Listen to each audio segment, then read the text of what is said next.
Hello students, আশা করি সকলে ভালো আছো। 2025 সালের উচ্চ মাধ্যমিক পরীক্ষার জন্য রাষ্ট্রবিজ্ঞান বিষয়ের চতুর্থ অধ্যায় সম্মিলিত জাতিপুঞ্জ থেকে দেখে নাও টপ 10 এমসিকিউ। ভিডিওটি তোমরা যদি মনোযোগ সহকারে শেষ পর্যন্ত দেখো তাহলে ম্যাক্সিমাম প্রশ্ন এই অধ্যায়ের এখান থেকে তোমরা কমন পেতে পারো। চলো তাহলে দেখে নাও টপ 10 এমসিকিউ। প্রথম প্রশ্নটি দেখো, আটলান্টিক সনদ কবে স্বাক্ষরিত হয়? সঠিক উত্তর হবে 1941 সালের 14ই আগস্ট। মার্কিন রাষ্ট্রপতি রুজভেল্ট এবং ব্রিটিশ প্রধানমন্ত্রী চার্চিল আটলান্টিক মহাসাগরে প্রিন্স অফ ওয়েলস নামক জাহাজে মিলিত হয়ে এই সনদ প্রকাশ করে। এটি ছিল মূলত জাতিপুঞ্জ গঠনের প্রথম পদক্ষেপ।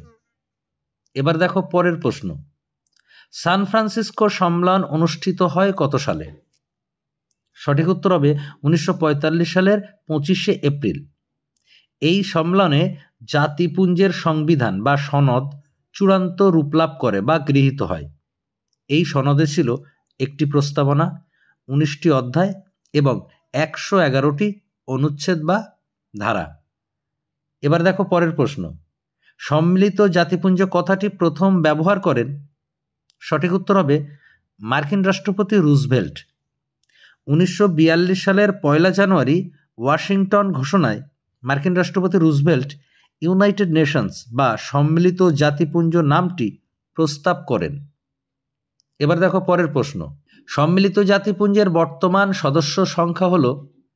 সঠিক উত্তর হবে 193। 1945 সালের 24শে অক্টোবর জাতিপুঞ্জ প্রতিষ্ঠিত হয়। মোট 51টি সদস্য রাষ্ট্র নিয়ে সম্মিলিত জাতিপুঞ্জ তার যাত্রা শুরু করে।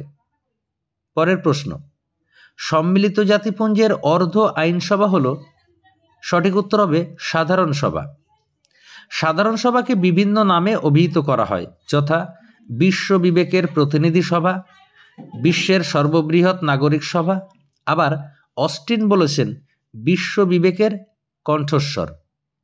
এবার দেখো পরের প্রশ্ন, নিরাপত্তা পরিষদে ভেটো ক্ষমতা প্রয়োগ করতে পারে? সঠিক উত্তর হবে স্থায়ী সদস্যরা। নিরাপত্তা পরিষদের স্থায়ী সদস্য সংখ্যা 5, যথা চীন, মার্কিন, ব্রিটেন, ফ্রান্স, রাশিয়া। এবার দেখো পরের প্রশ্ন, অর্থনৈতিক ও সামাজিক পরিষদের বর্তমান সদস্য সংখ্যা? সঠিক উত্তর হবে 54। মূল সনদে বা সংবিধানে সদস্য সংখ্যা ছিল 18, 1974 সালে বাড়িয়ে করা হয় 54। এই সদস্যদের কার্যকাল 3 বছর। এবার দেখো পরের প্রশ্ন, আন্তর্জাতিক বিচারালয়ের বিচারপতির সংখ্যা কত? সঠিক উত্তর হবে 15 জন। প্রতি 3 বছর অন্তর 1/3 বিচারপতি অবসর গ্রহণ করেন এবং তার জায়গায় নতুন বিচারপতি নির্বাচিত হন। বিচারপতিদের কার্যকাল 9 বছর। এবার দেখো পরের প্রশ্ন, শান্তির জন্য ঐক্যের প্রস্তাব সাধারণ সভায় গৃহীত হয়? সঠিক উত্তর হবে 1950 সালের 3রা নভেম্বর।